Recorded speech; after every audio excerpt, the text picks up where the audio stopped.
श्रीगजेन्द्रमोक्ष श्रीशुक उवाच।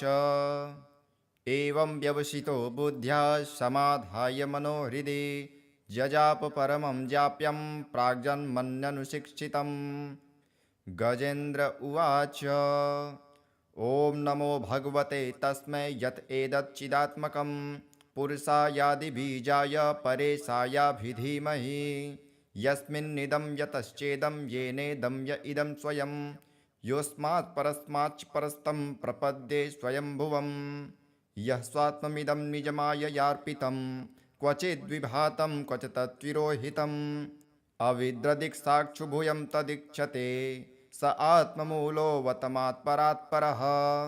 कालेन पञ्चत्वमितेषु कृत्स्नसु लोकेषु पालेषु च सर्वहेतुषु तमस्तदासीदगहनं गभीरं यस्तस्य पारे विविराजते विभुः। न यस्य देवा ऋषयः पदं विदुर्जन्तुः पुनः कोऽर्हति गन्तुमीरितुम्। यथा नटश्चाकृतभिर्व्यचेष्टतो दुरत्ययानुक्रमणः समावतु दृग्दिक्षयो यस्य पदं सुमङ्गलं विमुक्तसङ्गा मुनयः सुसाधवः चरन्त्यलोकव्रतमव्रणं वने भूतात्मभूता सुहृदः समे गतिः। न विद्यते यस्य न जन्म कर्म वा न नामरूपे गुणदोष एव वा तथापि लोकाप्ययसम्भवायः स्वमायया तान्यनुकालमृक्षते। तस्मै नमः परेशाय ब्रह्मणे नन्यशक्तये अरूपायोरुरूपाय नम आश्चर्यकर्मणे नम आत्मप्रदीपाय साक्षिणे परमात्मने नमो गिरां विदुराय मनसश्चेतसामपि सत्त्वेन प्रतिलभ्याय नैष्कर्म्येण विपक्षिता नमः कैवल्यनाथाय निर्वाणसुखसंविदे नमः शान्ताय घोराय मूढाय गुणधर्मिणे निर्विशेषाय साम्याय नमो ज्ञानघनाय च क्षेत्रज्ञाय नमस्तुभ्यं सर्वाध्यक्षाय साक्षिणे पुरुषायात्ममूलाय मूलप्रकृतये नमः सर्वेन्द्रियगुणद्रष्टे सर्वप्रत्ययहेतवे असताक्षाय योक्ताय सदाभासाय ते नमः। नमो नमस्तेऽखिलकारणाय निष्कारणायाद्भुतकारणाय सर्वाङ्गमान्माय महार्णवाय नमोपवर्गाय परायणाय गुणारडिच्छन्नचिदुष्मपाय तक्षोभविस्फुर्जितमानसाय नैष्कर्म्यभावेन विवर्जितागम स्वयं प्रकाशाय नमस्करोमि। माद्रिक्प्रपन्नपशुपाशविमोक्षणाय मुक्ताय भूरि करुणाय नमो ललाय स्वांसेन सर्वतनुभृन्मनसि प्रतीत प्रत्यग्दृशे भगवते बृहते नमस्ते। आत्मातजाप्तगृहवित्तजनेषु शक्तेर्दुष्प्रापणाय गुणसङ्गविवर्जिताय मुक्तात्मभिः स्वहृदये परिभाविताय ज्ञानात्मने भगवते नम ईश्वराय। यन्धर्मकामार्थविमुक्तकामा भजन्त इष्टां गतिमाप्नुवन्ति किन्त्वाशिशोराप्त्यपि देहमव्यं करोतु मे दभ्रदयो विमोक्षणम्।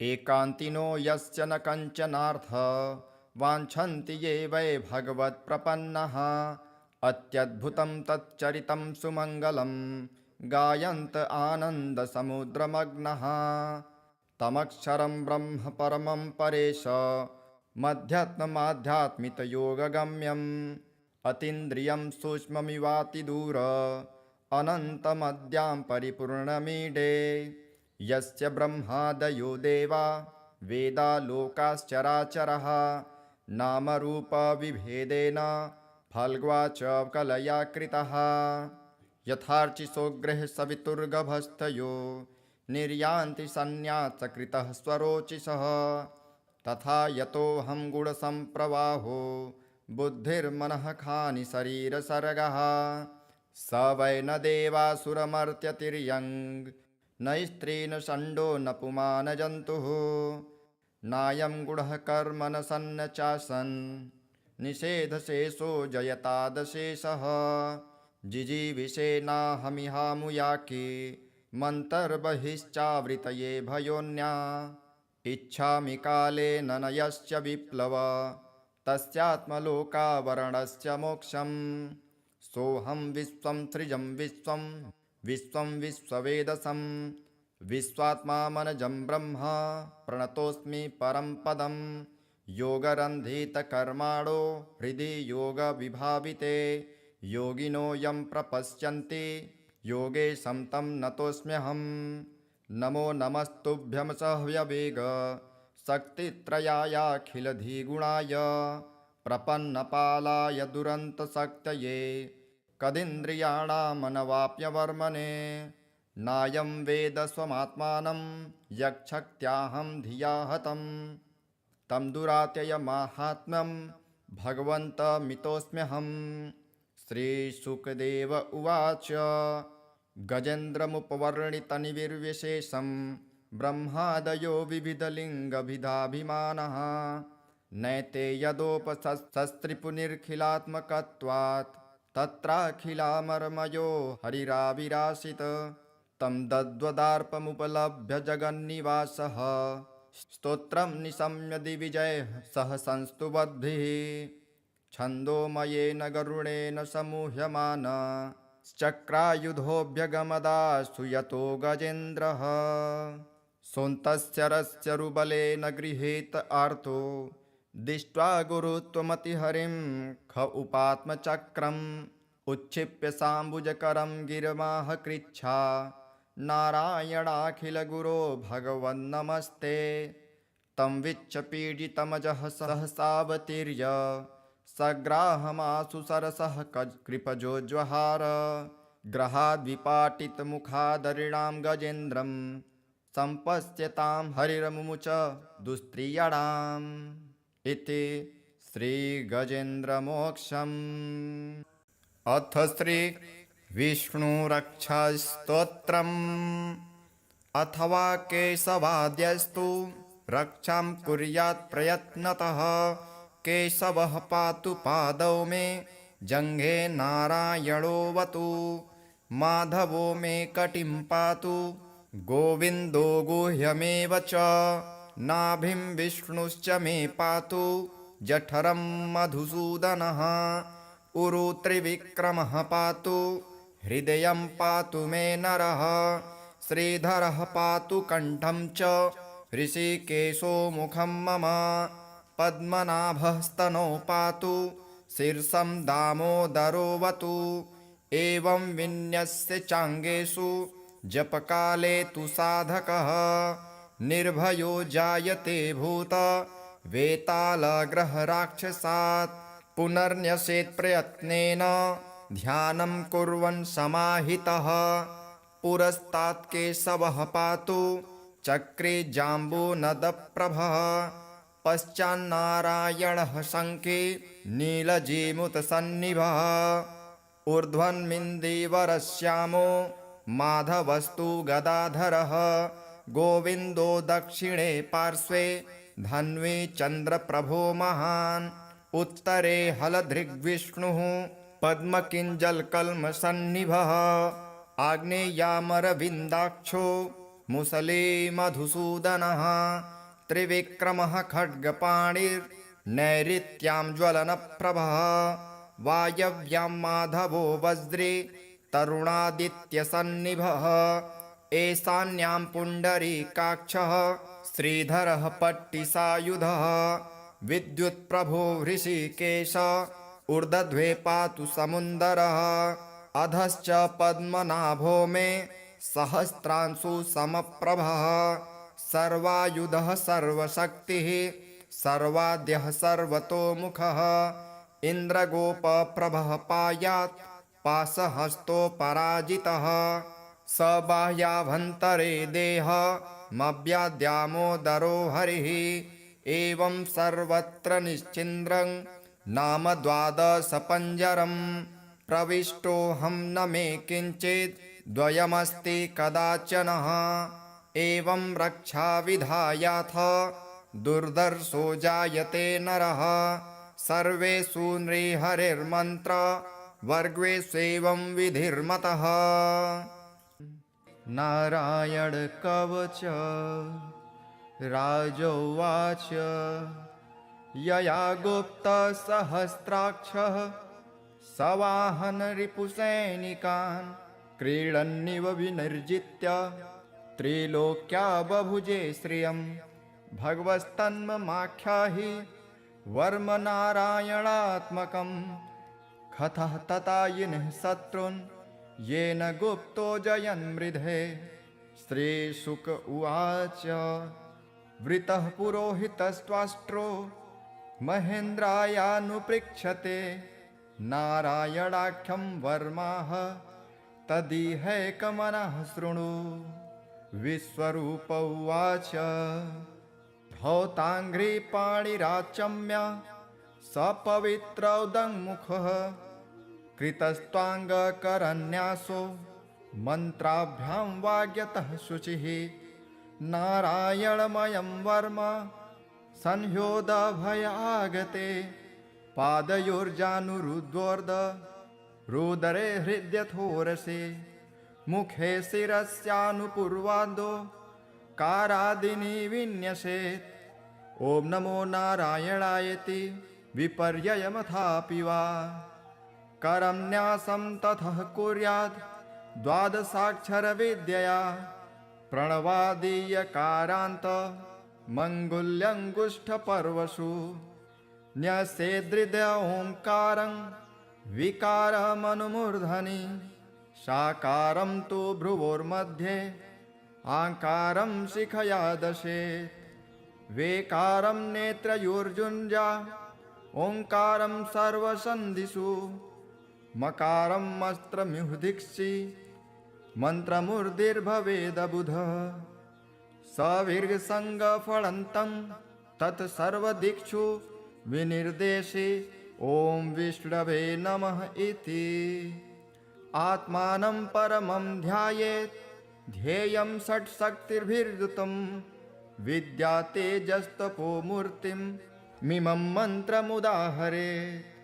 ॐ हरिविर्दध्यानं मम सर्वरक्षां नस्ताङ्गगृहे पद्मः पतेङ्गदष्टो दरारिचर्माशिगदेषु च पाषाणदधानोष्टगुणोष्टबाहुः जलेषु मा रक्षतुमर्त्यमूर्ति यार्दो गणेभ्यो वरुणस्य पाशात् स्थलेषु माया वटुवा मनोव्यात् त्रिविक्रमः खेवतु विश्वरूपः दुर्गष्ट्वटव्याजिमुखादिषु प्रभु पाया नृसिंहो सुरयूथपारिः विमुच्यतो यस्य महाटहासं दिशो विनेदुर्यपतंश्च गर्भः रक्षत्वशो माध्वनियज्ञकल्पः स्वदंष्ट्रयोन्नीतधरो वराहः रामोद्रिकूटे स्वथद्विप्रवासे सलक्ष्मणोऽव्याभर्ताग्रजोऽस्मान् मामोग्रधर्मादखिलात् प्रामात् नारायणः पातु नरश्च हासात् दत्तस्तयोगादथ योगनाथः पायाद्गुणेशः कपिलः कर्मबन्धनात् सनत्कुमारोऽवतु कामदेवार्ध यशीर्षामापथि देवहेलनात् देवर्षिवर्यः पुरुषार्चनान्त कुर्मो हरिर्मां निरयादशेषात् धन्वन्तरिर्भगवान् पार्थपथ्याद् द्वन्द्वाद्भयादृशभो निर्जितात्मा यज्ञश्च लोकादवतात् जनान्तात् बलो गणात् क्रोधवशादहीन्द्रः द्वैपायनो भगवान् प्रबोधात् बुद्धस्तु पाखण्डगणात् प्रमादात् कल्किः कले कालमलात् प्रयातु धर्मावनायोरुकृतावतारः मां केशवो गदया प्रतारभ्यात् गोविन्द आसङ्गवमाप्तवेणुः नारायणप्राण उदात्तशक्तिः मर्धन्दिने विष्णुररीन्द्रपाणिः देवोपराह्ने मधुहोग्रधन्वा सायं त्रिधामावतु माधवो मां दोषे हृषिकेश उदार्धरात्रे निशीथ एकोऽवतु पद्मनाभः श्रीवत्सधामा पररात्र ईशः प्रत्यूष ईशोऽसिधरो जनार्दनः दामोदरो व्यादनुसन्ध्य प्रभाते विश्वेश्वरो भगवान् कालमूर्तिः चक्रं युगान्ता नलतिग्ननेमि भ्रमत्समन्ताद् भगवत्प्रयुक्तं दन्दग्धिदन्दग्धरिसेनमासु कच्छं यथावात् सखो हुताशः गदे सनिस्पर्शन विमुस्फुलिङ्गे निस्पिण्ढि निस्पिण्ढजिदप्रियासि कुष्माण्डवैनायकयक्षरक्षो भूतग्रहाचूर्णचूर्णयारिन् त्वं यातु धान प्रमथ प्रेतमात्रे पिशाच विप्रग्रहघोरदृष्टिन् दरेन्द्रविद्रावकृष्टपूरितो भीमस्वनुर्हृदयानि कम्पयन् त्वन्तिग्मधारा शिवराशिसैन्य मीश प्रयुक्तो मम छिन्धि छिन्धि चर्मं च चन्द्र छायद्विषामन् द्विषामघोनां हरपापचक्षुषां यन्नो भयं ग्रहेभ्यो भूत् केतुभ्यो निभ्य एव च सरीसृपेभ्यो दंष्ट्रिभ्यो भूतेभ्यो होभ्य एव वा सर्वाण्येतानि भग्नाम रूपांस्त्रकीर्तिनाथ प्रयान्तु संक्षयं सद्यो येन श्रेयः प्रतीपकाः गरुडो भगवान् स्तोत्र तोभश्छन्दो मयः प्रभु रक्षत्वशेषः कृच्छेभ्यो विश्वक्सेनः स्वनामभिः सर्वापद्भ्यो हरे नाम रूपयानायुधानि नः बुद्धिन्द्रियः मनः प्राणान् पान्तु पार्षदभूषणः यथा हि भगवानेव वस्तुतः सदसच्चयत् सत्यनानेन नः सर्वे यान्तु न समुमाद्रवाः यथैकात्म्यानुभावानां विकल्परहितः स्वयं भूषाणायुद्धलिङ्गाख्या धत्ते शक्ति स्वमायया तेनैव सत्यमानेन सर्वज्ञो भगवान् हरिः पातु सर्वः स्वरूपैर्नः सदा सर्वत्र सर्वगः विदिक्षुः दिक्षुर्ध्वमनदः समान्ता दन्तर्बहिर्भगवान् नरसिंहः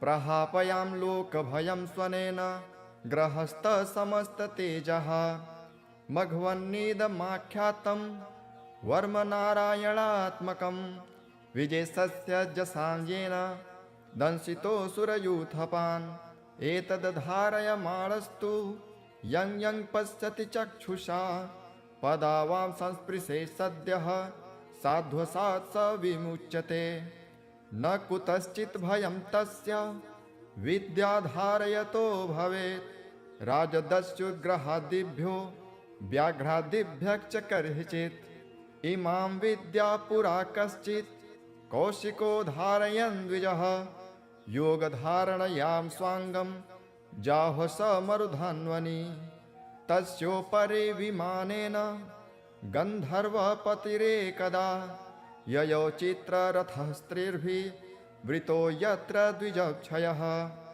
गगनान्यपततः सद्यः स विमानो हवाक्स्थिरः स वालखिल्यवचनां दस्थिन्यादाय विस्मितः प्राच्यस्य प्राचि सरस्वत्यां स्नात्वा धाम स्वमन्वगात् श्रीशुक उवाच यः इदं शृणुयात् काले यो धारयति चादृतः नं नमस्यन्ति भूतानि मुच्यते सर्वतो भयात् एतां विद्यामधिगतो विश्वरूपाश्चथ क्रतुः त्रैलोक्यलक्ष्मी बुभुजे विनिर्जित्य मृधेशुरान् एवं व्यवसितो बुद्ध्या समाधाय मनोहृदि जजाप परमं जाप्यं प्राग्जन्मन्यनुशिक्षितं गजेन्द्र उवाच ॐ नमो भगवते तस्मै यत् एतच्चिदात्मकं पुरुषायादिबीजाय परेशायाभिधीमहि यस्मिन्निदं यतश्चेदं येनेदं य इदं स्वयं योऽस्मात् परस्माच्च परस्तं प्रपद्ये स्वयंभुवं यः स्वात्ममिदं निजमाययार्पितं क्वचिद्विभातं क्वच तत्विरोहितम् अविद्रदिक्साक्षुभूयं तदीक्षते स आत्ममूलोऽवतमात्परात्परः कालेन पञ्चत्वमितेषु कृत्स्नसु लोकेषु पालेषु च सर्वहेतुषु तमस्तदासीदगहनं गभीरं यस्तस्य पारे विविराजते विभुः न यस्य देवारिषयः पदं विदुर्जन्तुः पुनः कोऽर्हति गन्तुमीरितुं यथा नटश्चाकृतिभिर्व्यचेष्टतो दुरत्ययानुक्रमणः समावतु दृग्दिक्षयो यस्य पदं सुमङ्गलं विमुक्तसङ्गा मुनयः सुसाधवः चरन्त्यलोकव्रतमव्रणं वने भूतात्मभूता सुहृदः समे गतिः न विद्यते यस्य न जन्म कर्म वा न नामरूपे गुणदोष एव वा तथापि लोकाप्ययसम्भवायः स्वमायया तान्यनुकालमृक्षते तस्मै नमः परेशाय ब्रह्मणे नन्यशक्तये अरूपायोरुरूपाय नम आश्चर्यकर्मणे नम आत्मप्रदीपाय साक्षिणे परमात्मने नमो गिरां विदुराय मनसश्चेतसामपि सत्त्वेन प्रतिलभ्याय नैष्कर्म्येण विपक्षिता नमः कैवल्यनाथाय निर्वाणसुखसंविदे नमः शान्ताय घोराय मूढाय गुणधर्मिणे निर्विशेषाय साम्याय नमो ज्ञानघनाय च क्षेत्रज्ञाय नमस्तुभ्यं सर्वाध्यक्षाय साक्षिणे पुरुषायात्ममूलाय मूलप्रकृतये नमः सर्वेन्द्रियगुणद्रष्टे सर्वप्रत्ययहेतवे असताक्षाय योक्ताय सदाभासाय ते नमः नमो नमस्तेऽखिलकारणाय निष्कारणायाद्भुतकारणाय सर्वाङ्गमान्माय महार्णवाय नमोपवर्गाय परायणाय गुणारडिच्छन्नचिदुष्मपाय तक्षोभविस्फुर्जितमानसाय नैष्कर्म्यभावेन विवर्जितागम स्वयं प्रकाशाय नमस्करोमि माद्रिक्प्रपन्नपशुपाशविमोक्षणाय मुक्ताय भूरि करुणाय नमो ललाय स्वांसेन सर्वतनुभृन्मनसि प्रतीत प्रत्यग्दृशे भगवते बृहते नमस्ते आत्मातजाप्तगृहवित्तजनेषु शक्तेर्दुष्प्रापणाय गुणसङ्गविवर्जिताय मुक्तात्मभिः स्वहृदये परिभाविताय ज्ञानात्मने भगवते नम ईश्वराय यन्धर्मकामार्थविमुक्तकामा भजन्त इष्टां गतिमाप्नुवन्ति किन्त्वाशिशोराप्त्यपि देहमव्यं करोतु मे दभ्रदयो विमोक्षणम् एकान्तिनो यस्य न कञ्चनार्थ वाञ्छन्ति ये वै भगवत्प्रपन्नः अत्यद्भुतं तच्चरितं सुमङ्गलं गायन्त आनन्दसमुद्रमग्नः तमक्षरं ब्रह्म परमं परेश मध्यात्ममाध्यात्मितयोगगम्यम् अतीन्द्रियं सूक्ष्ममिवातिदूर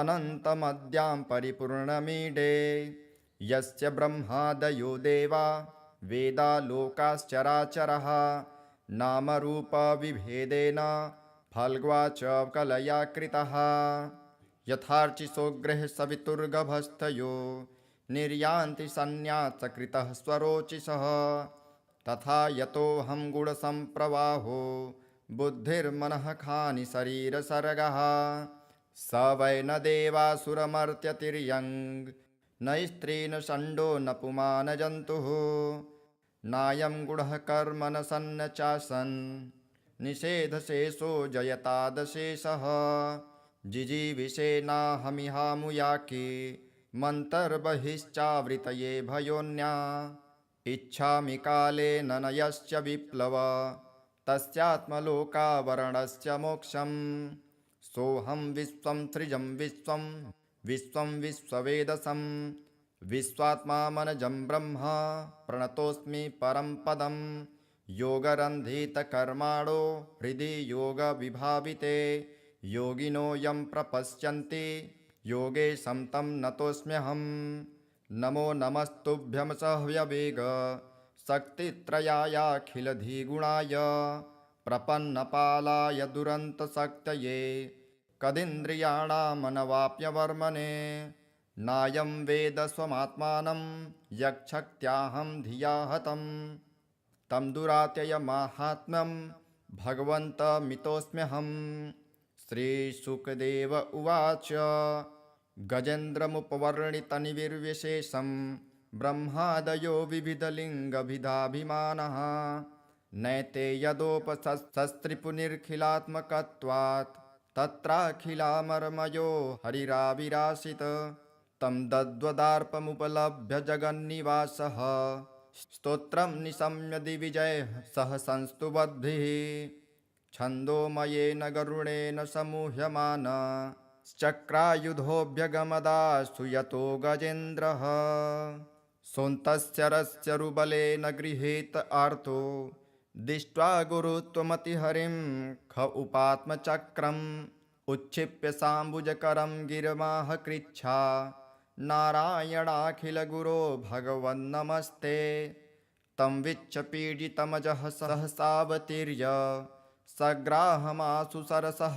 कृपजोज्वहार ग्रहाद्विपाटितमुखादरिणां गजेन्द्रं सम्पश्यतां हरिरमुमुच दुस्त्रियणाम् इति श्रीगजेन्द्रमोक्षम्।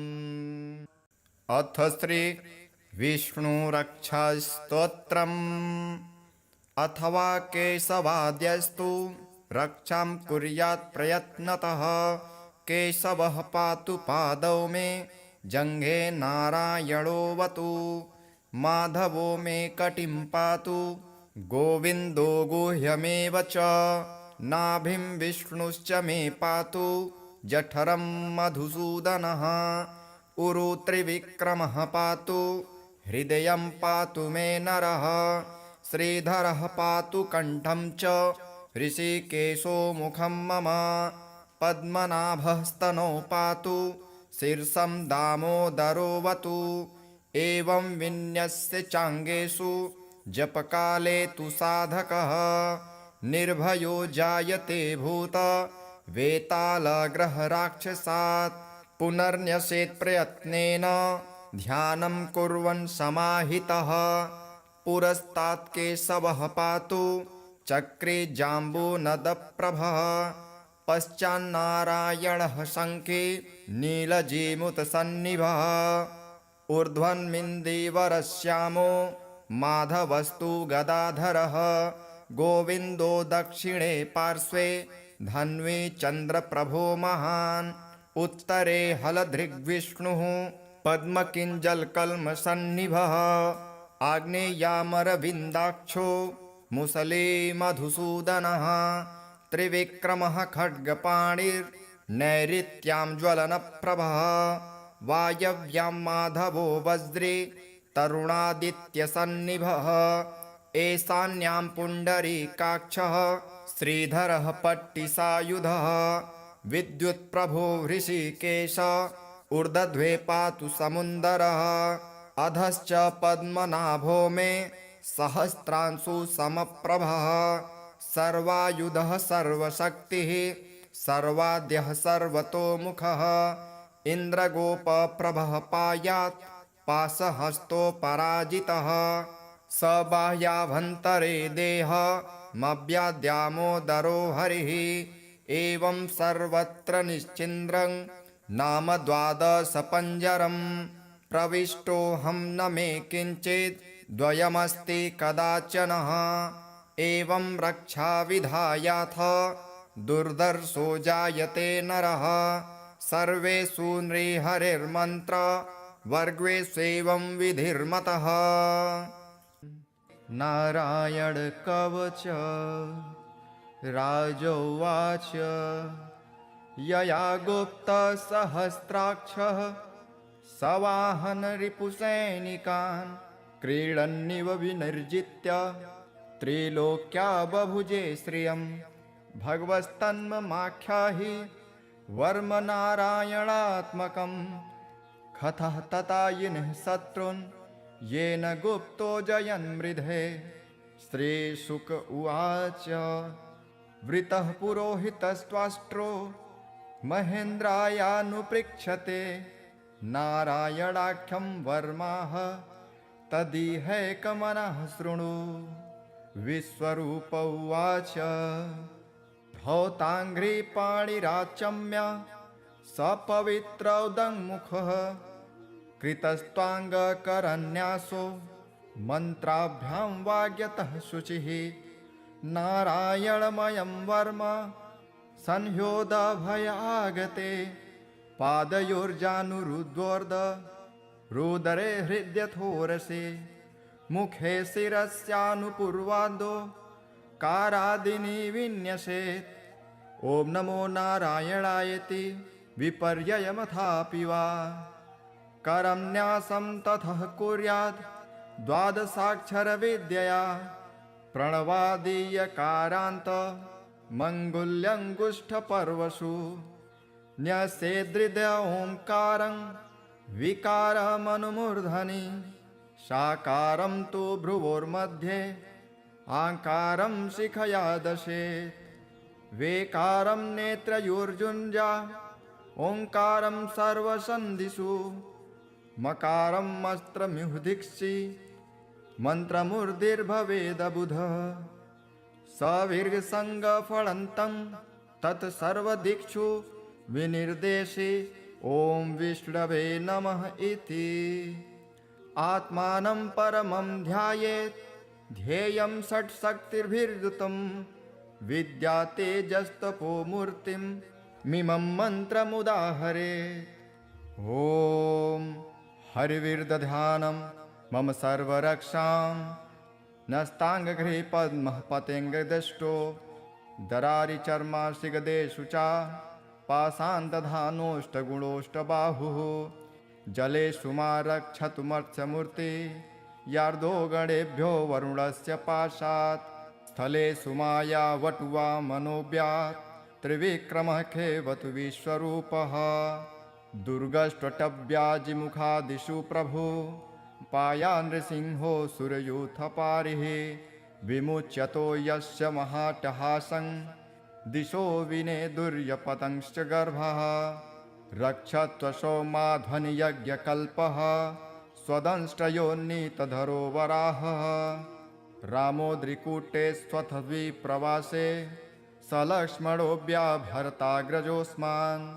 मामोग्रधर्मादखिलात् प्रामात् नारायणः पातु नरश्च हासात् दत्तस्तयोगादथ योगनाथः पायाद्गुणेशः कपिलः कर्मबन्धनात् सनत्कुमारोऽवतु कामदेवार्ध यशीर्षामापथि देवहेलनात् देवर्षिवर्यः पुरुषार्चनान्त कुर्मो हरिर्मां निरयादशेषात् धन्वन्तरिर्भगवान् पार्थपथ्यात् द्वन्द्वाद्भयादृशभो निर्जितात्मा यज्ञश्च लोकादवतात् जनान्तात् बलो गणात् क्रोधवशादहीन्द्रः द्वैपायनो भगवान् प्रबोधात् बुद्धस्तु पाखण्डगणात् प्रमादात् कल्किः कले कालमलात् प्रयातु धर्मावनायोरुकृतावतारः मां केशवो गदया प्रतारभ्यात्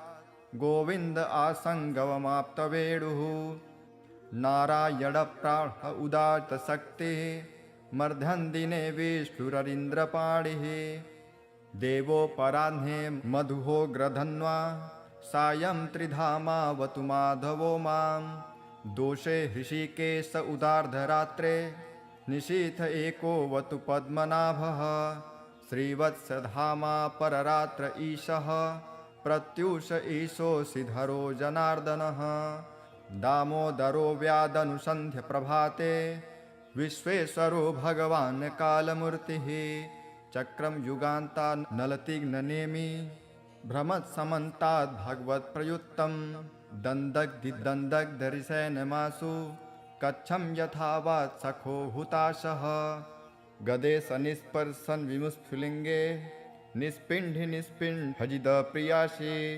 कुष्माण्डवैनायकयक्षरक्षो भूतग्रहाचूर्णचूर्णयारिन् त्वं यातु धान प्रमथ प्रेतमात्रे पिशाच विप्रग्रघोरदृष्टीन् दरेन्द्रविद्रावकृष्टपूरितो भीमस्वनुर्हृदयानि कम्पयन् त्वन्तिग्मधारा शिवराशिसैन्य मी सप्रयुक्तो मम छिन्धि छिन्धि चर्मञ्च छन्द्रछायद्विषामन् द्विषामघोनां हरपापचक्षुषाम् यन्नो भयं ग्रहेभ्यो भूत् केतुभ्यो निभ्य एव च सरीसृपेभ्यो दंष्ट्रिभ्यो भूतेभ्यो होभ्य एव वा सर्वाण्येतानि भग्नाम रूपांस्त्रकीर्तिनाथ प्रयान्तु संक्षयं सद्यो येन श्रेयः प्रतीपकाः गरुडो भगवान् स्तोत्र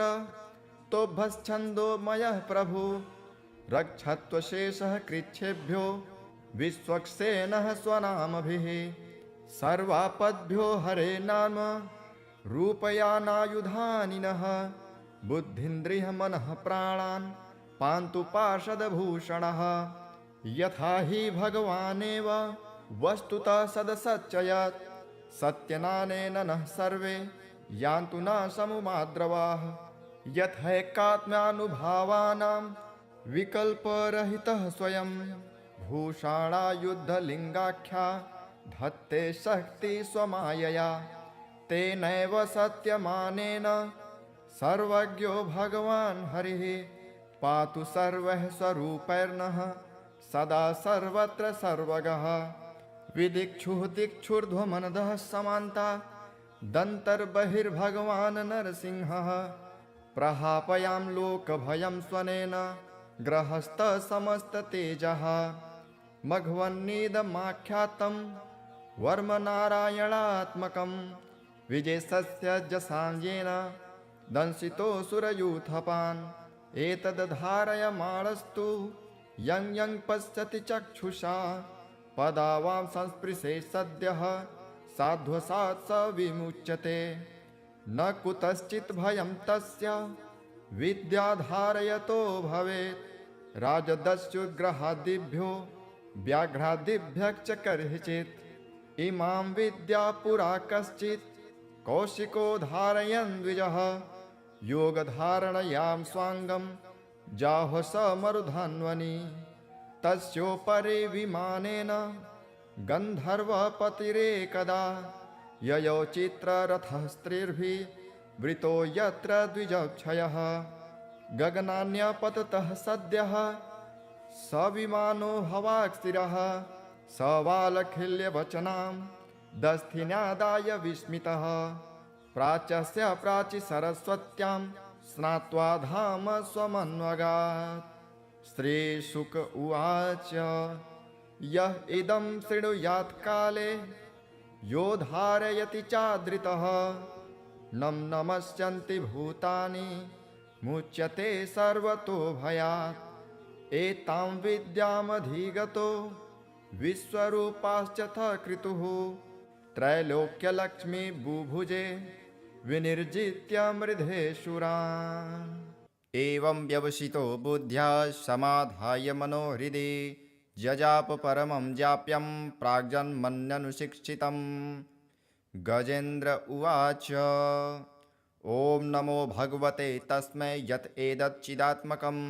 पुरुषायादिबीजाय परेशायाभिधीमहि यस्मिन्निदं यतश्चेदं येनेदं य इदं स्वयं योऽस्मात् परस्माच्च परस्तं प्रपद्ये स्वयंभुवं यः स्वात्ममिदं निजमाययार्पितं क्वचिद्विभातं क्वच तत्विरोहितम् अविद्रदिक्साक्षुभूयं तदीक्षते स आत्ममूलोऽवतमात्परात्परः कालेन पञ्चत्वमितेषु कृत्स्नसु लोकेषु पालेषु च सर्वहेतुषु तमस्तदासीदगहनं गभीरं यस्तस्य पारे विविराजते विभुः न यस्य देवारिषयः पदं विदुर्जन्तुः पुनः कोऽर्हति गन्तुमीरितुं यथा नटश्चाकृतभिर्व्यचेष्टतो दुरत्ययानुक्रमणः समावतु दृग्दिक्षयो यस्य पदं सुमङ्गलं विमुक्तसङ्गा मुनयः सुसाधवः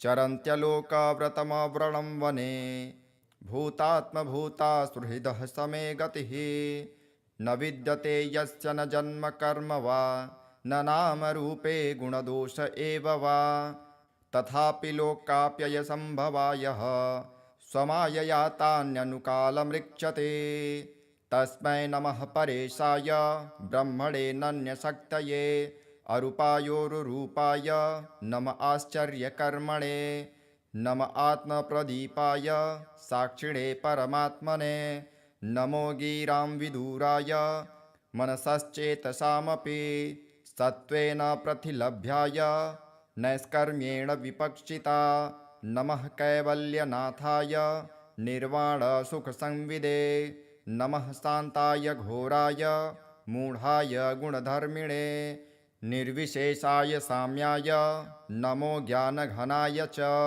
क्षेत्रज्ञाय नमस्तुभ्यं सर्वाध्यक्षाय साक्षिणे पुरुषायात्ममूलाय मूलप्रकृतये नमः सर्वेन्द्रियगुणद्रष्टे सर्वप्रत्ययहेतवे असताक्षाय योक्ताय सदाभासाय ते नमः नमो नमस्तेऽखिलकारणाय निष्कारणायाद्भुतकारणाय सर्वाङ्गमान्माय महार्णवाय नमोपवर्गाय परायणाय गुणारडिच्छन्नचिदुष्मपाय तक्षोभविस्फुर्जितमानसाय नैष्कर्म्यभावेन विवर्जितागम स्वयं प्रकाशाय नमस्करोमि माद्रिक्प्रपन्नपशुपाशविमोक्षणाय मुक्ताय भूरि करुणाय नमो ललाय स्वांसेन सर्वतनुभृन्मनसि प्रतीत प्रत्यग्दृशे भगवते बृहते नमस्ते आत्मातजाप्तगृहवित्तजनेषु शक्तेर्दुष्प्रापणाय गुणसङ्गविवर्जिताय मुक्तात्मभिः स्वहृदये परिभाविताय ज्ञानात्मने भगवते नम ईश्वराय यन्धर्मकामार्थविमुक्तकामा भजन्त इष्टां गतिमाप्नुवन्ति किन्त्वाशिशोराप्त्यपि देहमव्यं करोतु मे दभ्रदयो विमोक्षणम् एकान्तिनो यस्य न कञ्चनार्थ वाञ्छन्ति ये वै भगवत्प्रपन्नः अत्यद्भुतं तच्चरितं सुमङ्गलं गायन्त आनन्दसमुद्रमग्नः तमक्षरं ब्रह्म परमं परेश मध्यात्ममाध्यात्मितयोगगम्यम् अतीन्द्रियं सूक्ष्ममिवातिदूर अनन्तमद्यां परिपूर्णमीडे यस्य ब्रह्मादयो देवा वेदा लोकाश्चराचरः नामरूपविभेदेन फल्ग्वाच कलया कृतः यथार्चिसोग्रः सवितुर्गभस्थयो निर्यान्ति सन्न्यासकृतः स्वरोचिषः तथा यतोऽहं गुणसम्प्रवाहो बुद्धिर्मनः खानि शरीरसर्गः स वै न देवासुरमर्त्यतिर्यङ् न स्त्री न षण्डो न पुमान् जन्तुः नायं गुणः कर्म न सन्न चासन् निषेधशेषो जयतादशेषः जिजीविषेनाहमिहामुयाके मन्तर्बहिश्चावृतये भयोन्या इच्छामि कालेन न यश्च विप्लव तस्यात्मलोकावरणस्य मोक्षम् सोऽहं विश्वं सृजं विश्वं विश्वं विश्ववेदसं विश्वात्मामनजं ब्रह्म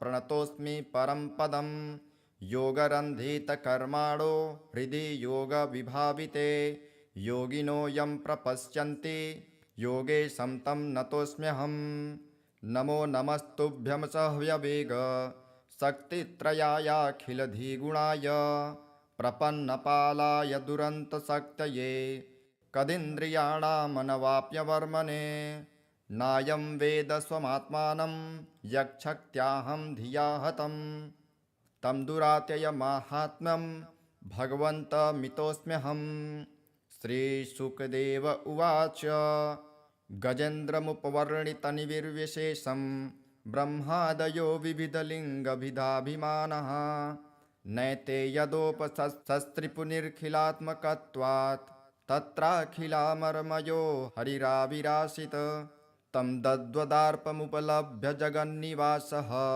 स्तोत्रं निशम्य दिविजय सह संस्तुवद्भिः छन्दोमयेन गरुडेन समूह्यमान चक्रायुधोऽभ्यगमदास्तु यतो गजेन्द्रः सोऽन्तस्य रस्यरुबलेन गृहीत आर्तो दृष्ट्वा गुरुत्वमतिहरिं ख उपात्मचक्रम् उच्छिप्य साम्बुजकरं गिरमाह कृच्छा नारायणाखिलगुरो भगवन्नमस्ते तं वीक्ष्य पीडितमजः सहसावतीर्य सग्राहमासु सरसः कृपजोज्वहार ग्रहाद्विपाटितमुखादरिणां गजेन्द्रं सम्पश्यतां हरिरमुमुच दुस्त्रियणाम् इति श्रीगजेन्द्रमोक्षम्।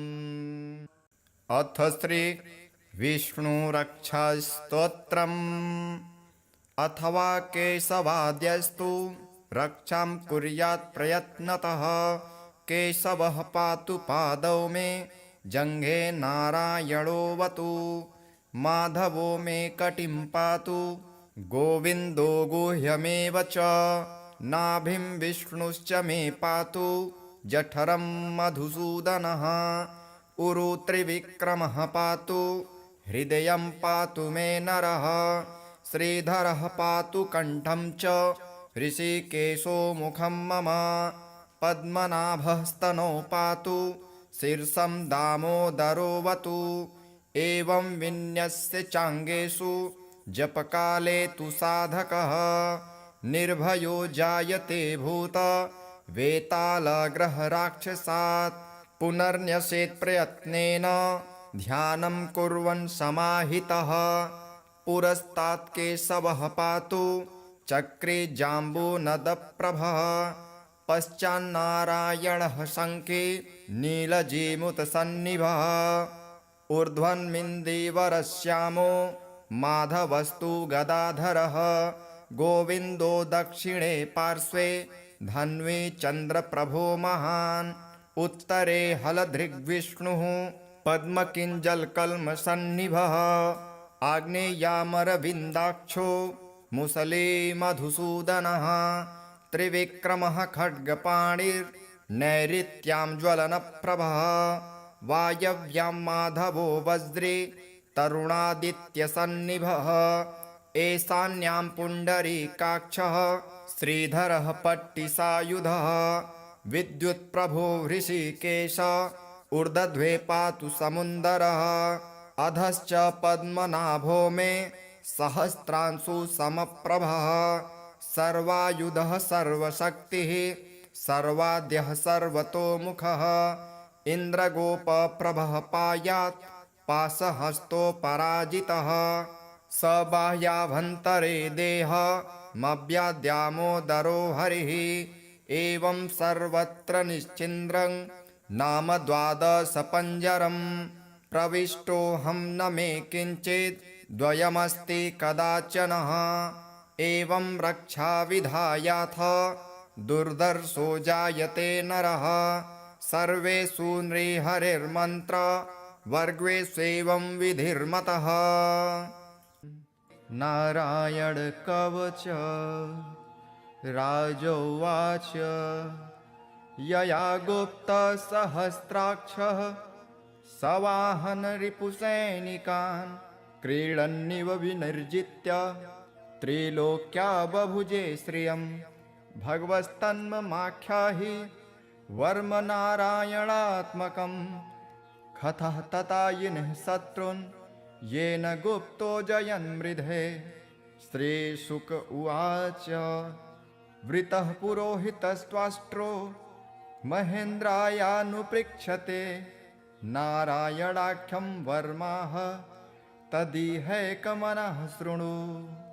विश्वरूप उवाच धौताङ्घ्रिपाणिराचम्य सपवित्रौदङ्मुखः कृतस्त्वाङ्गकरन्यासो मन्त्राभ्यां वाग्यतः शुचिः नारायणमयं वर्म संह्योदभयागते पादयोर्जानुरुद्वोर्ध रुदरे हृद्यथोरसे मुखे शिरस्यानुपूर्वादो कारादीनि विन्यसेत्। ॐ नमो नारायणायेति विपर्ययमथापि वा। करन्यासं ततः कुर्यात् द्वादशाक्षरविद्यया। प्रणवादीयकारान्त मङ्गुल्यङ्गुष्ठपर्वसु। न्यसेदृदय ओङ्कारं विकारमनुमूर्धनि। साकारं तु भ्रुवोर्मध्ये आकारं शिखया दशेत्। वेकारं नेत्रयोर्जुञ्जा ओङ्कारं सर्वसन्धिषु। मकारं अस्त्रमिहुदिक्षि मन्त्रमूर्तिर्भवेदबुध। सविर्गसङ्गफलन्तं तत्सर्वदिक्षु विनिर्देशे। ॐ विष्णवे नमः इति। आत्मानं परमं ध्यायेत् ध्येयं षट्शक्तिर्भिर्युतं। विद्या तेजस्तपो मूर्तिं मिमं मन्त्रमुदाहरेत्। ॐ हरिविर्दधानं मम सर्वरक्षां। नस्ताङ्गगृहे पद्मः पतेङ्गदष्टो। दरारिचर्माशिगदेषु च पाषाणदधानोष्टगुणोष्टबाहुः। जलेषु मा रक्षतु मत्स्यमूर्ति यार्दो गणेभ्यो वरुणस्य पाशात्। स्थलेषु माया वटुवा मनोव्यात् त्रिविक्रमः खेवतु विश्वरूपः। दुर्गष्ट्वटव्याजिमुखादिषु प्रभु पाया नृसिंहो सुरयूथपारिः। विमुच्यतो यस्य महाटहासं दिशो विनेदुर्यपतंश्च गर्भः। रक्षत्वशो माध्वनियज्ञकल्पः स्वदंष्ट्रयोन्नीतधरो वराहः। रामोद्रिकूटे स्वथ द्विप्रवासे सलक्ष्मणोऽव्याभरताग्रजोऽस्मान्। मामोग्रधर्मादखिलात् प्रामात् नारायणः पातु नरश्च हासात्। दत्तस्तयोगादथ योगनाथः पायाद्गुणेशः कपिलः कर्मबन्धनात्। सनत्कुमारोऽवतु कामदेवार्ध यशीर्षामापथि देवहेलनात्। देवर्षिवर्यः पुरुषार्चनान्त कुर्मो हरिर्मां निरयादशेषात्। धन्वन्तरिर्भगवान् पार्थपथ्याद् द्वन्द्वाद्भयादृशभो निर्जितात्मा। यज्ञश्च लोकादवतात् जनान्तात् बलो गणात् क्रोधवशादहीन्द्रः। द्वैपायनो भगवान् प्रबोधात् बुद्धस्तु पाखण्डगणात् प्रमादात्। कल्किः कले कालमलात् प्रयातु धर्मावनायोरुकृतावतारः। मां केशवो गदया प्रतारभ्यात् गोविन्द आसङ्गवमाप्तवेणुः। नारायणप्राण उदात्तशक्तिः मर्धन्दिने विष्णुररीन्द्रपाणिः। देवोपराह्ने मधुहोग्रधन्वा सायं त्रिधामावतु माधवो मां। दोषे हृषीकेश उदार्धरात्रे निशीथ एकोऽवतु पद्मनाभः। श्रीवत्सधामा पररात्र ईशः प्रत्यूष ईशोऽसिधरो जनार्दनः। दामोदरो व्यादनुसन्ध्य प्रभाते विश्वेश्वरो भगवान् कालमूर्तिः। चक्रं युगान्ता नलतिग्ननेमि भ्रमत्समन्ताद् भगवत्प्रयुक्तं। दन्दग्धिदन्दग्धरिसेनमासु कच्छं यथावात् सखो हुताशः। गदेश निष्पर्शन विमुस्फुलिङ्गे निष्पिण्ढि निष्पिण्ढजिदप्रियासि। कुष्माण्डवैनायकयक्षरक्षो भूतग्रहाचूर्णचूर्णयारिन्। त्वं यातु धान प्रमथ प्रेतमात्रे पिशाच विप्रग्रहघोरदृष्टिन्। दरेन्द्रविद्रावकृष्टपूरितो भीमस्वनुर्हृदयानि कम्पयन्। त्वन्तिग्मधारा शिवराशिसैन्य मीश प्रयुक्तो मम छिन्धि छिन्धि। चर्मं च चन्द्र छायद्विषामन् द्विषामघोनां हरपापचक्षुषां। यन्नो भयं ग्रहेभ्यो भूत् केतुभ्यो निभ्य एव च। सरीसृपेभ्यो दंष्ट्रिभ्यो भूतेभ्यो होभ्य एव वा। सर्वाण्येतानि भग्नाम रूपांस्त्र कीर्तिनाथ। प्रयान्तु संक्षयं सद्यो येन श्रेयः प्रतीपकाः। गरुडो भगवान् स्तोत्र तोभश्छन्दोमयः प्रभु। रक्षत्वशेषः कृच्छेभ्यो विश्वक्सेनः स्वनामभिः। सर्वापद्भ्यो हरे नाम रूपयानायुधानिनः। बुद्धिन्द्रियः मनः प्राणान् पान्तु पार्षदभूषणः। यथा हि भगवानेव वस्तुतः सदसच्चयत् सत्यनानेन नः सर्वे यान्तु न समुमाद्रवाः। यथैकात्म्यानुभावानां विकल्परहितः स्वयं भूषाणायुद्धलिङ्गाख्या धत्ते शक्ति स्वमायया। तेनैव सत्यमानेन सर्वज्ञो भगवान् हरिः। पातु सर्वः स्वरूपैर्नः सदा सर्वत्र सर्वगः। विदिक्षुः दिक्षुर्ध्वमनदः समान्ता दन्तर्बहिर्भगवान् नरसिंहः। प्रहापयां लोकभयं स्वनेन ग्रहस्थसमस्ततेजः। मघवन्निदमाख्यातं वर्मनारायणात्मकं विजयस्य जसाञ्जेन दंशितोऽसुरयूथपान्। एतद्धारयमाणस्तु यं यं पश्यति चक्षुषा पदावां संस्पृशे सद्यः साध्वसात् स विमुच्यते। न कुतश्चित् भयं तस्य विद्याधारयतो भवेत्। राजदस्युग्रहादिभ्यो व्याघ्रादिभ्यश्च कर्हिचित्। इमां विद्या पुरा कश्चित् कौशिको धारयन् द्विजः। योगधारणयां स्वाङ्गं जाह्व स मरुधन्वनि। तस्योपरि विमानेन गन्धर्वपतिरेकदा। ययौ चित्ररथः स्त्रीर्भिः वृतो यत्र द्विजक्षयः। गगनान्यपततः सद्यः स विमानो हवाक्स्थिरः। स वालखिल्यवचनां दस्थिन्यादाय विस्मितः। प्राच्यस्य प्राचि सरस्वत्यां स्नात्वा धाम स्वमन्वगात्। श्रीशुक उवाच यः इदं शृणुयात् काले यो धारयति चादृतः।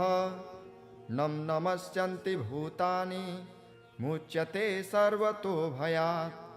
एतां विद्यामधिगतो विश्वरूपाश्चथ क्रतुः। त्रैलोक्यलक्ष्मी बुभुजे विनिर्जित्य मृधेशुरान्। एवं व्यवसितो बुद्ध्या समाधाय मनोहृदि जजाप परमं जाप्यं प्राग्जन्मन्यनुशिक्षितम्। गजेन्द्र उवाच ॐ नमो भगवते तस्मै यत् एतच्चिदात्मकं पुरुषायादिबीजाय परेशायाभिधीमहि। यस्मिन्निदं यतश्चेदं येनेदं य इदं स्वयं योऽस्मात् परस्माच्च परस्तं प्रपद्ये स्वयंभुवम्। यः स्वात्ममिदं निजमाययार्पितं क्वचिद्विभातं क्वच तत्विरोहितम्। अविद्रदिक्साक्षुभूयं तदीक्षते स आत्ममूलोऽवतमात्परात्परः। कालेन पञ्चत्वमितेषु कृत्स्नसु लोकेषु पालेषु च सर्वहेतुषु। तमस्तदासीदगहनं गभीरं यस्तस्य पारे विविराजते विभुः। न यस्य देवारिषयः पदं विदुर्जन्तुः पुनः कोऽर्हति गन्तुमीरितुम्। यथा नटश्चाकृतभिर्व्यचेष्टतो दुरत्ययानुक्रमणः समावतु। दृग्दिक्षयो यस्य पदं सुमङ्गलं विमुक्तसङ्गा मुनयः सुसाधवः। चरन्त्यलोकव्रतमव्रणं वने भूतात्मभूतासुहृदः समे गतिः। न विद्यते यस्य न जन्म कर्म वा न नामरूपे गुणदोष एव वा। तथापि लोकाप्ययसम्भवायः स्वमायया तान्यनुकालमृक्षते। तस्मै नमः परेशाय ब्रह्मणे नन्यशक्तये अरूपायोरुरूपाय नम आश्चर्यकर्मणे। नम आत्मप्रदीपाय साक्षिणे परमात्मने। नमो गिरां विदुराय मनसश्चेतसामपि सत्त्वेन प्रतिलभ्याय नैष्कर्म्येण विपक्षिता। नमः कैवल्यनाथाय निर्वाणसुखसंविदे नमः शान्ताय घोराय मूढाय गुणधर्मिणे निर्विशेषाय साम्याय नमो ज्ञानघनाय च क्षेत्रज्ञाय नमस्तुभ्यं सर्वाध्यक्षाय साक्षिणे पुरुषायात्ममूलाय मूलप्रकृतये नमः सर्वेन्द्रियगुणद्रष्टे सर्वप्रत्ययहेतवे असताक्षाय योक्ताय सदाभासाय ते नमः नमो नमस्तेऽखिलकारणाय निष्कारणायाद्भुतकारणाय सर्वाङ्गमान्माय महार्णवाय नमोपवर्गाय परायणाय गुणारडिच्छन्नचिदुष्मपाय तक्षोभविस्फुर्जितमानसाय नैष्कर्म्यभावेन विवर्जितागम स्वयं प्रकाशाय नमस्करोमि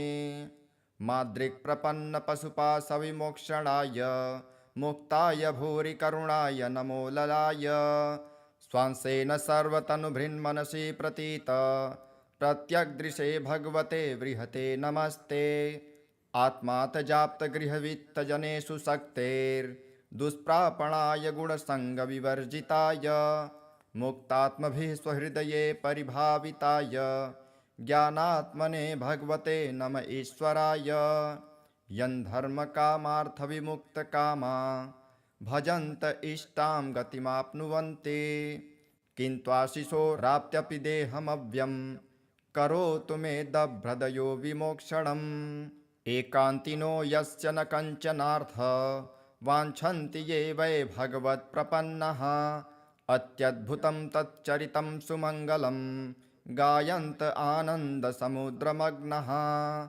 तमक्षरं ब्रह्म परमं परेश मध्यात्ममाध्यात्मितयोगगम्यम् अतीन्द्रियं सूक्ष्ममिवातिदूर अनन्तमद्यां परिपूर्णमीडे यस्य ब्रह्मादयो देवा वेदा लोकाश्चराचरः नामरूपविभेदेन फल्ग्वा च कलया कृतः यथार्चिसोग्रः सवितुर्गभस्थयो निर्यान्ति सन्न्यासकृतः स्वरोचिषः तथा यतोऽहं गुणसम्प्रवाहो बुद्धिर्मनः खानि शरीरसर्गः स वै न देवासुरमर्त्यतिर्यङ् न स्त्री न षण्डो न पुमान् जन्तुः नायं गुणः कर्म न सन्न चासन् निषेधशेषो जयतादशेषः जिजीविषेनाहमिहामुयाके मन्तर्बहिश्चावृतये भयोन्या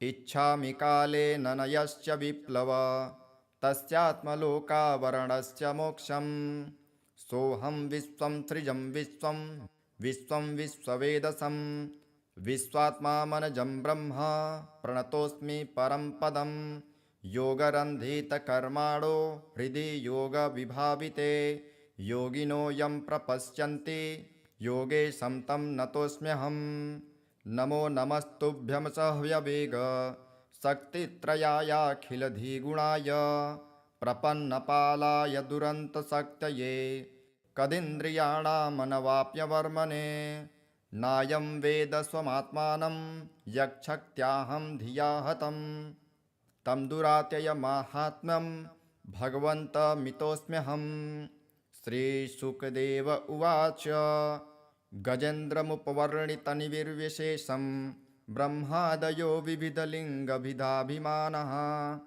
नैते यदोपशस्त्रिपुनिर्खिलात्मकत्वात् तत्राखिलामर्मयो हरिराविरासित तं दद्वदार्पमुपलभ्य जगन्निवासः स्तोत्रं निशम्य दिविजयः सह संस्तुवद्भिः छन्दोमयेन गरुडेन समूह्यमान चक्रायुधोऽभ्यगमदास्तु यतो गजेन्द्रः सोऽन्तस्य रस्य रुबलेन गृहीत आर्तो दृष्ट्वा गुरुत्वमतिहरिं ख उपात्मचक्रम् उच्छिप्य साम्बुजकरं गिरमाह कृच्छा नारायणाखिलगुरो भगवन्नमस्ते तं विच्छपीडितमजः सहसावतीर्य सग्राहमासु सरसः कृपजोज्वहार ग्रहाद्विपाटितमुखादरिणां गजेन्द्रं सम्पश्यतां हरिरमुमुच दुस्त्रियाणाम् इति श्रीगजेन्द्रमोक्षम्। अथ श्रीविष्णुरक्षास्तोत्रम्। अथवा केशवाद्यस्तु रक्षां कुर्यात् प्रयत्नतः। केशवः पातु पादौ मे जङ्घे नारायणोऽवतु। माधवो मे कटिं पातु गोविन्दो गुह्यमेव च। नाभिं विष्णुश्च मे पातु जठरं मधुसूदनः। उरु त्रिविक्रमः पातु हृदयं पातु मे नरः। श्रीधरः पातु कण्ठं च ऋषिकेशो मुखं मम। पद्मनाभः स्तनौ पातु शीर्षं दामोदरोऽवतु। एवं विन्यस्य चाङ्गेषु जपकाले तु साधकः निर्भयो जायते भूत वेतालग्रहराक्षसात्। पुनर्न्यसेत् प्रयत्नेन ध्यानं कुर्वन् समाहितः। पुरस्तात् केशवः पातु चक्रे जाम्बूनदप्रभः। पश्चान्नारायणः शङ्खे नीलजीमुतसन्निभः। ऊर्ध्वन्मिन्दीवरश्यामो माधवस्तु गदाधरः। गोविन्दो दक्षिणे पार्श्वे धन्वी चन्द्रप्रभो महान्। उत्तरे हलधृग्विष्णुः पद्मकिञ्जलकल्मषन्निभः। आग्नेयामरविन्दाक्षो मुसले मधुसूदनः। त्रिविक्रमः खड्गपाणिर्नैऋत्यां ज्वलनप्रभः। वायव्यां माधवो वज्रे तरुणादित्यसन्निभः। ईशान्यां पुण्डरीकाक्षः श्रीधरः पट्टिसायुधः। विद्युत्प्रभो हृषीकेश ऊर्ध्वे पातु समुन्दरः। अधश्च पद्मनाभो मे सहस्रांशु समप्रभः। सर्वायुधः सर्वशक्तिः सर्वाद्यः सर्वतोमुखः। इन्द्रगोपप्रभः पायात् पाशहस्तोपराजितः। स बाह्याभ्यन्तरे देहमव्याद्यामोदरो हरिः। एवं सर्वत्र निश्चिन्द्रं नाम द्वादशपञ्जरम्। प्रविष्टोऽहं न मे किञ्चित् द्वयमस्ति कदाचनः। एवं रक्षाविधायाथ दुर्धर्षो जायते नरः। सर्वेषु नृहरिर्मन्त्र वर्गेष्वेवं विधिर्मतः।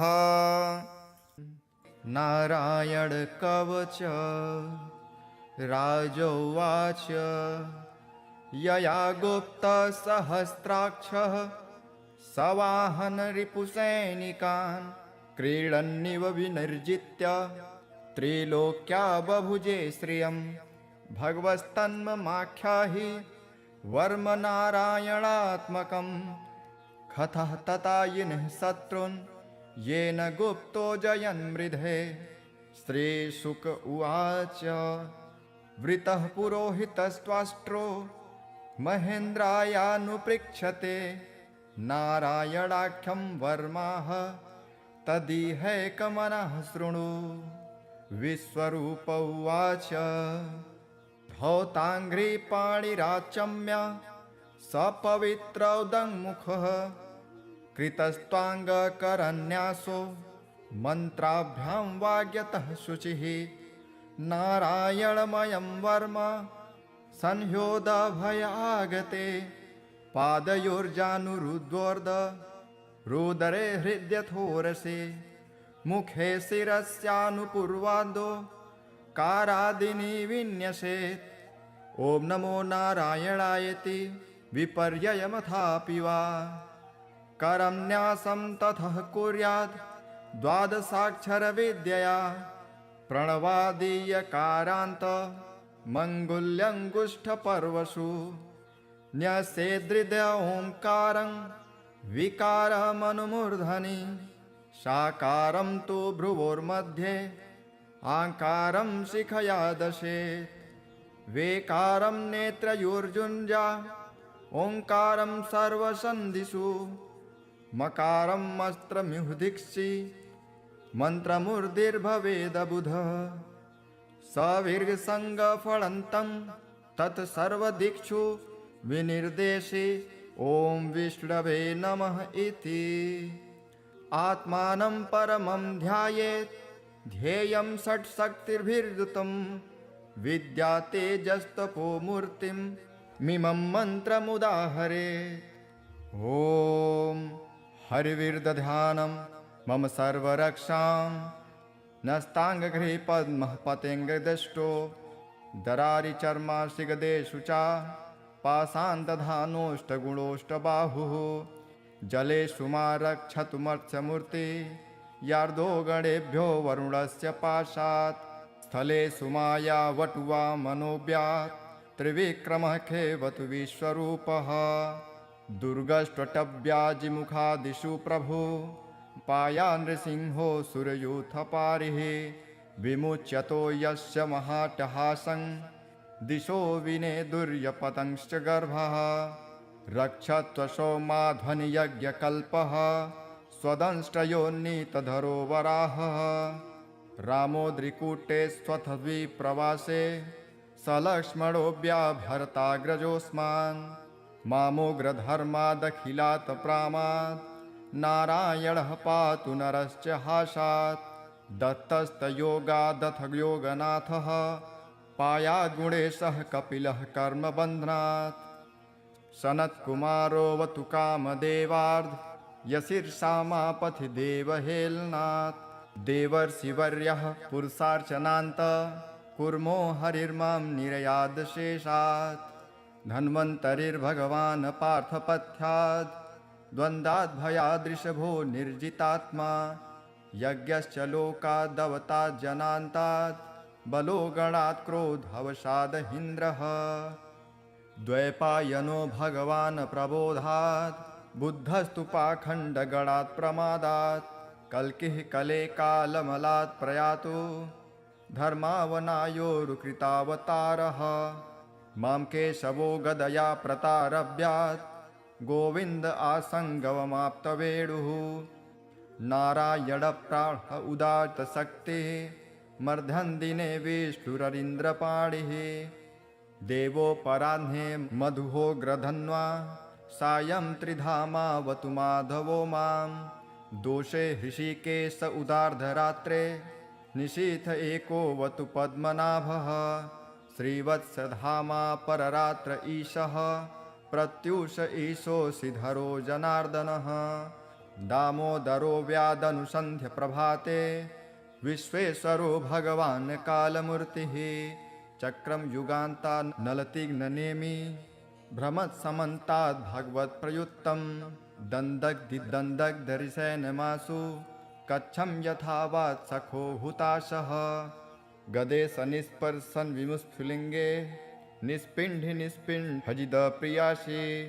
कुष्माण्डवैनायकयक्षरक्षो भूतग्रहाचूर्णचूर्णयारिन् त्वं यातु धान प्रमथ प्रेतमात्रे पिशाच विप्रग्रहघोरदृष्टिन् दरेन्द्रविद्रावकृष्टपूरितो भीमस्वनुर्हृदयानि कम्पयन् त्वन्तिग्मधारा शिवराशिसैन्य मीश प्रयुक्तो मम छिन्धि छिन्धि चर्मं च चन्द्र छायद्विषामन् द्विषामघोनां हरपापचक्षुषां यन्नो भयं ग्रहेभ्यो भूत् केतुभ्यो निभ्य एव च सरीसृपेभ्यो दंष्ट्रिभ्यो भूतेभ्यो होभ्य एव वा सर्वाण्येतानि भग्नाम रूपांस्त्रकीर्तिनाथ प्रयान्तु संक्षयं सद्यो येन श्रेयः प्रतीपकाः गरुडो भगवान् स्तोत्र तोभश्छन्दो मयः प्रभु रक्षत्वशेषः कृच्छेभ्यो विश्वक्सेनः स्वनामभिः सर्वापद्भ्यो हरे नाम रूपयानायुधानि नः बुद्धिन्द्रियः मनः प्राणान् पान्तु पार्षदभूषणः यथा हि भगवानेव वस्तुतः सदसच्चयत् सत्यनानेन नः सर्वे यान्तु न समुमाद्रवाः यथैकात्म्यानुभावानां विकल्परहितः स्वयं भूषाणायुद्धलिङ्गाख्या धत्ते शक्ति स्वमायया तेनैव सत्यमानेन सर्वज्ञो भगवान् हरिः पातु सर्वः स्वरूपैर्नः सदा सर्वत्र सर्वगः विदिक्षुः दिक्षुर्ध्वमनदः समान्ता दन्तर्बहिर्भगवान् नरसिंहः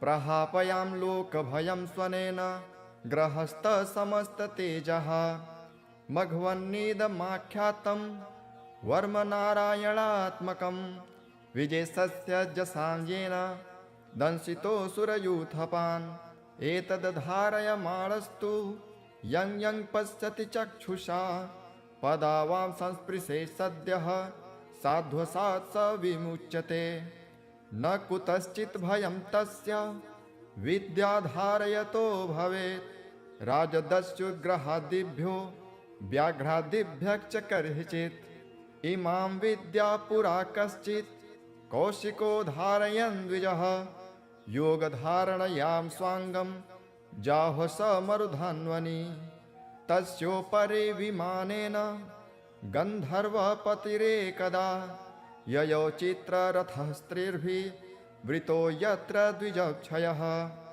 गगनान्यपततः सद्यः स विमानो हवाक्स्थिरः स वालखिल्यवचनां दस्थिन्यादाय विस्मितः प्राच्यस्य प्राचि सरस्वत्यां स्नात्वा धाम स्वमन्वगात् श्रीशुक उवाच यः इदं शृणुयात् काले यो धारयति चादृतः नं नमस्यन्ति भूतानि मुच्यते सर्वतो भयात् एतां विद्यामधिगतो विश्वरूपाश्चथ क्रतुः त्रैलोक्यलक्ष्मी बुभुजे विनिर्जित्य मृधेशुरान् एवं व्यवसितो बुद्ध्या समाधाय मनोहृदि जजाप परमं जाप्यं प्राग्जन्मन्यनुशिक्षितं गजेन्द्र उवाच ॐ नमो भगवते तस्मै यत् एतच्चिदात्मकं पुरुषायादिबीजाय परेशायाभिधीमहि यस्मिन्निदं यतश्चेदं येनेदं य इदं स्वयं योऽस्मात् परस्माच्च परस्तं प्रपद्ये स्वयंभुवं यः स्वात्ममिदं निजमाययार्पितं क्वचिद्विभातं क्वच तत्विरोहितम् अविद्रदिक्साक्षुभूयं तदीक्षते स आत्ममूलोऽवतमात्परात्परः कालेन पञ्चत्वमितेषु कृत्स्नसु लोकेषु पालेषु च सर्वहेतुषु तमस्तदासीदगहनं गभीरं यस्तस्य पारे विविराजते विभुः न यस्य देवारिषयः पदं विदुर्जन्तुः पुनः कोर्हति गन्तुमीरितुं यथा नटश्चाकृतिभिर्व्यचेष्टतो दुरत्ययानुक्रमणः समावतु दृग्दिक्षयो यस्य पदं सुमङ्गलं विमुक्तसङ्गा मुनयः सुसाधवः चरन्त्यलोकव्रतमव्रणं वने भूतात्मभूता सुहृदः समे गतिः न विद्यते यस्य न जन्म कर्म वा न नामरूपे गुणदोष एव वा तथापि लोकाप्ययसम्भवायः स्वमायया तान्यनुकालमृक्षते तस्मै नमः परेशाय ब्रह्मणे नन्यशक्तये अरूपायोरुरूपाय नम आश्चर्यकर्मणे नम आत्मप्रदीपाय साक्षिणे परमात्मने नमो गिरां विदुराय मनसश्चेतसामपि सत्त्वेन प्रतिलभ्याय नैष्कर्म्येण विपक्षिता नमः कैवल्यनाथाय निर्वाणसुखसंविदे नमः शान्ताय घोराय मूढाय गुणधर्मिणे निर्विशेषाय साम्याय नमो ज्ञानघनाय च क्षेत्रज्ञाय नमस्तुभ्यं सर्वाध्यक्षाय साक्षिणे पुरुषायात्ममूलाय मूलप्रकृतये नमः सर्वेन्द्रियगुणद्रष्टे सर्वप्रत्ययहेतवे असताक्षाय योक्ताय सदाभासाय ते नमः नमो नमस्तेऽखिलकारणाय निष्कारणायाद्भुतकारणाय सर्वाङ्गमान्माय महार्णवाय नमोपवर्गाय परायणाय गुणारडिच्छन्नचिदुष्मपाय तक्षोभविस्फुर्जितमानसाय नैष्कर्म्यभावेन विवर्जितागम स्वयं प्रकाशाय नमस्करोमि माद्रिक्प्रपन्नपशुपाशविमोक्षणाय मुक्ताय भूरि करुणाय नमो ललाय स्वांसेन सर्वतनुभृन्मनसि प्रतीत प्रत्यग्दृशे भगवते बृहते नमस्ते आत्मातजाप्तगृहवित्तजनेषु शक्तेर्दुष्प्रापणाय गुणसङ्गविवर्जिताय मुक्तात्मभिः स्वहृदये परिभाविताय ज्ञानात्मने भगवते नम ईश्वराय यन्धर्मकामार्थविमुक्तकामा भजन्त इष्टां गतिमाप्नुवन्ति किन्त्वाशिशोराप्त्यपि देहमव्यं करोतु मे दभ्रदयो विमोक्षणम् एकान्तिनो यस्य न कञ्चनार्थ वाञ्छन्ति ये वै भगवत्प्रपन्नः अत्यद्भुतं तच्चरितं सुमङ्गलं गायन्त आनन्दसमुद्रमग्नः तमक्षरं ब्रह्म परमं परेश मध्यात्ममाध्यात्मितयोगगम्यम् अतीन्द्रियं सूक्ष्ममिवातिदूर अनन्तमद्यां परिपूर्णमीडे यस्य ब्रह्मादयो देवा वेदा लोकाश्चराचरः नामरूपविभेदेन फल्ग्वा च कलया कृतः यथार्चिसोग्रः सवितुर्गभस्थयो निर्यान्ति सन्न्यासकृतः स्वरोचिषः तथा यतोऽहं गुणसम्प्रवाहो बुद्धिर्मनः खानि शरीरसर्गः स वै न देवासुरमर्त्यतिर्यङ् न स्त्री न षण्डो न पुमान् जन्तुः नायं गुणः कर्म न सन्न चासन् निषेधशेषो जयतादशेषः जिजीविषेनाहमिहामुयाके मन्तर्बहिश्चावृतये भयोन्या इच्छामि कालेन न यश्च विप्लव तस्यात्मलोकावरणस्य मोक्षम् सोऽहं विश्वं सृजं विश्वं विश्वं विश्ववेदसं विश्वात्मामनजं ब्रह्म प्रणतोऽस्मि परं पदं योगरन्धितकर्माणो हृदि योगविभाविते योगिनो यं प्रपश्यन्ति योगेशं तं नतोऽस्म्यहं नमो नमस्तुभ्यं सह्यवेग शक्तित्रयायाखिलधिगुणाय प्रपन्नपालाय दुरन्तशक्तये कदिन्द्रियाणामनवाप्यवर्मणे नायं वेद स्वमात्मानं यक्षक्त्याहं धिया हतं तं दुरात्ययमाहात्म्यं भगवन्तमितोऽस्म्यहं श्रीशुकदेव उवाच गजेन्द्रमुपवर्णितनिर्विशेषं ब्रह्मादयो विविधलिङ्गभिधाभिमानः नैते यदोपशस्त्रिपुनिर्खिलात्मकत्वात् तत्राखिलामर्मयो हरिराविराशित तं दद्वदार्पमुपलभ्य जगन्निवासः स्तोत्रं निशम्य दिविजयः सह संस्तुवद्भिः छन्दोमयेन गरुडेन समूह्यमान चक्रायुधोऽभ्यगमदास्तु यतो गजेन्द्रः सोऽन्तस्य रस्यरुबलेन गृहीत आर्तो दृष्ट्वा गुरुत्वमतिहरिं ख उपात्मचक्रम् उच्छिप्य साम्बुजकरं गिरमाह कृच्छा नारायणाखिलगुरो भगवन्नमस्ते तं विच्छपीडितमजः सहसावतीर्य सग्राहमासु सरसः कृपजोज्वहार ग्रहाद्विपाटितमुखादरिणां गजेन्द्रं सम्पश्यतां हरिरमुमुच दुस्त्रियणाम् इति श्रीगजेन्द्रमोक्षम्। अथ श्रीविष्णुरक्षास्तोत्रम्। अथवा केशवाद्यस्तु रक्षां कुर्यात् प्रयत्नतः केशवः पातु पादौ मे जङ्घे नारायणोऽवतु माधवो मे कटिं पातु गोविन्दो गुह्यमेव च नाभिं विष्णुश्च मे पातु जठरं मधुसूदनः उरु त्रिविक्रमः पातु हृदयं पातु मे नरः श्रीधरः पातु कण्ठं च ऋषिकेशो मुखं मम पद्मनाभः स्तनौ पातु शीर्षं दामोदरोऽवतु एवं विन्यस्य चाङ्गेषु जपकाले तु साधकः निर्भयो जायते भूत वेतालग्रहराक्षसात् पुनर्न्यसेत् प्रयत्नेन ध्यानं कुर्वन् समाहितः पुरस्तात् केशवः पातु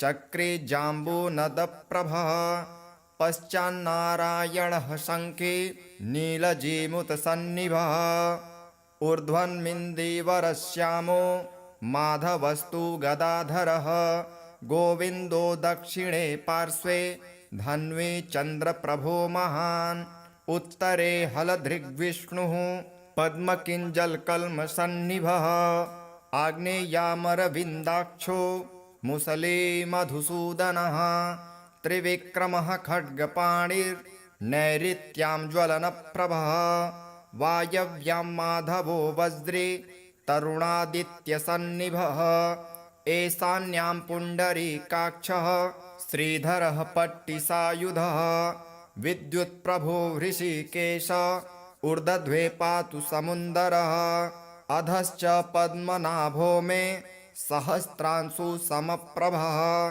सर्वायुधः सर्वशक्तिः सर्वाद्यः सर्वतोमुखः इन्द्रगोपप्रभः पायात् पाशहस्तो पराजितः स बाह्याभ्यन्तरे देहमव्याद्यामोदरो हरिः एवं सर्वत्र निश्चिन्द्रं नाम द्वादशपञ्जरं प्रविष्टोऽहं न मे किञ्चित् द्वयमस्ति कदाचनः एवं रक्षाविधायाथ दुर्धर्षो जायते नरः सर्वेषु नृहरिर्मन्त्र वर्गेष्वेवं विधिर्मतः नारायण कवच राजोवाच यया गुप्तसहस्राक्षः सवाहन रिपुसैनिकान् क्रीडन्निव विनिर्जित्य त्रिलोक्या बभुजे श्रियं भगवस्तन्ममाख्याहि वर्म नारायणात्मकं कथः ततायिनः शत्रून् येन गुप्तो जयन्मृधे श्रीशुक उवाच वृतः पुरोहितस्त्वाष्ट्रो महेन्द्रायानुपृक्षते नारायणाख्यं वर्माः तदिहैकमनः शृणु विश्वरूप उवाच धौताङ्घ्रिपाणिराचम्य सपवित्रौदङ्मुखः कृतस्त्वाङ्गकरन्यासो मन्त्राभ्यां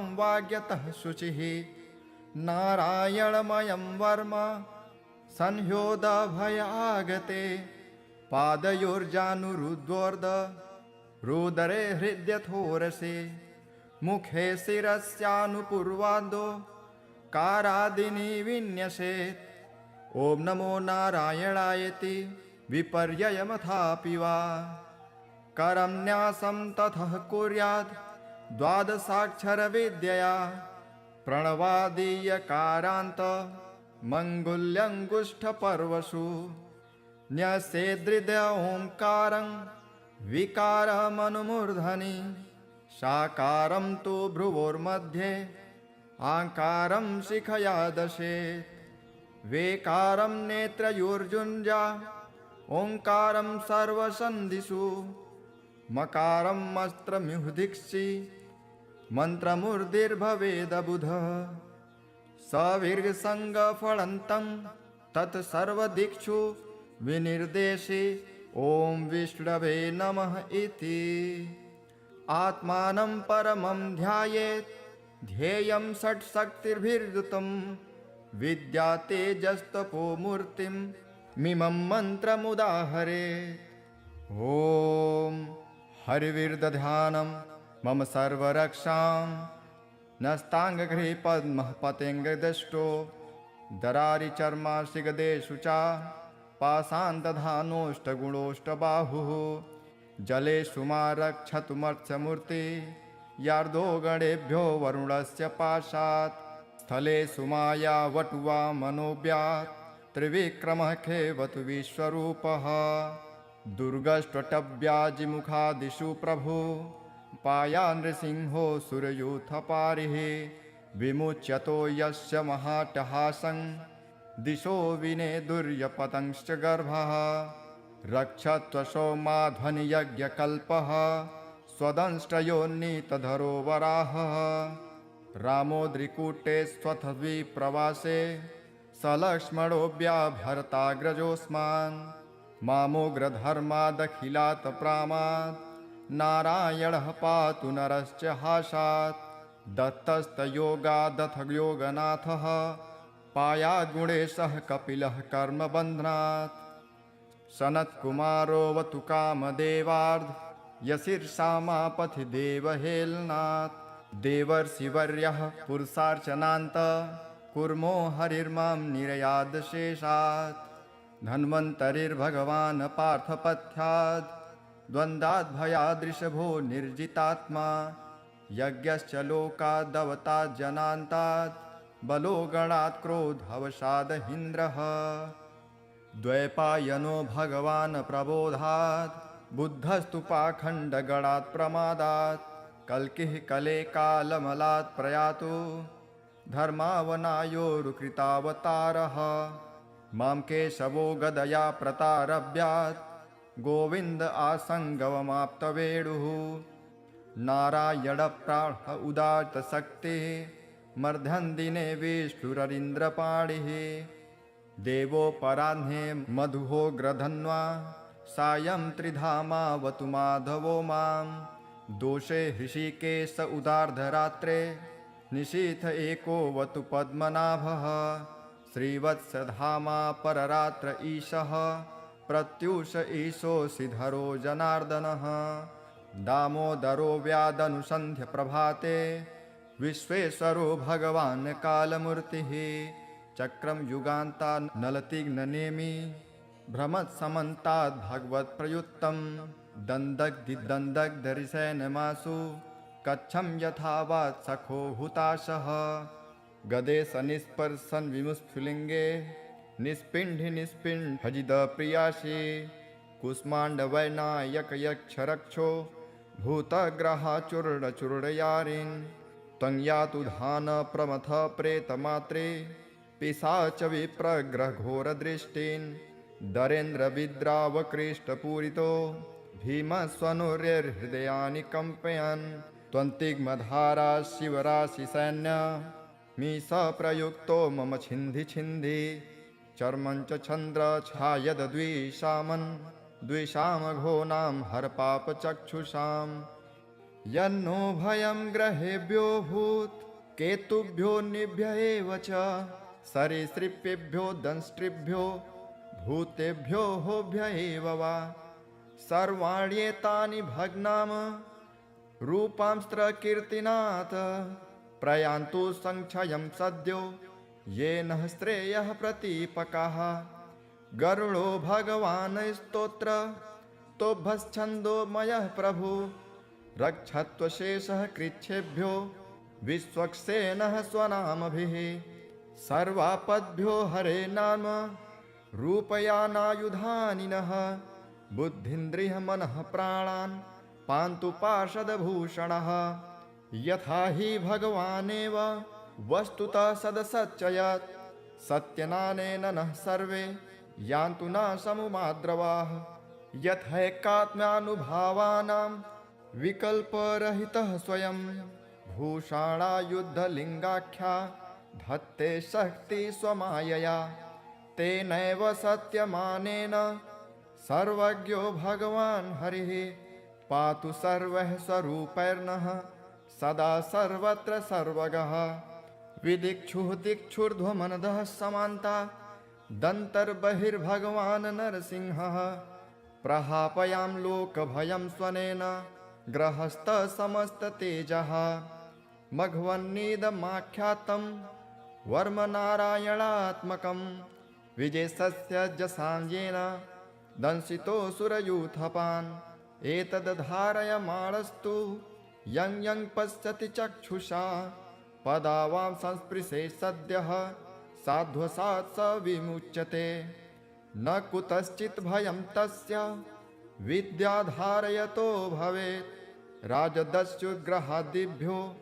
व्याघ्रादिभ्यश्च कर्हिचित् इमां विद्या पुरा कश्चित् कौशिको धारयन् द्विजः योगधारणयां स्वाङ्गं जाह्व स मरुधन्वनि तस्योपरि विमानेन गन्धर्वपतिरेकदा ययौ चित्ररथः स्त्रीर्भिः वृतो यत्र द्विजक्षयः गगनान्यपततः सद्यः स विमानो हवाक्स्थिरः स बालखिल्यवचनां दस्थिन्यादाय विस्मितः प्राच्यस्य प्राचि सरस्वत्यां स्नात्वा धाम स्वमन्वगात् श्रीशुक उवाच यः इदं शृणुयात् काले यो धारयति चादृतः नं नमस्यन्ति भूतानि मुच्यते सर्वतो भयात् एतां विद्यामधिगतो विश्वरूपाश्च क्रतुः त्रैलोक्यलक्ष्मी बुभुजे विनिर्जित्य मृधेशुरान्।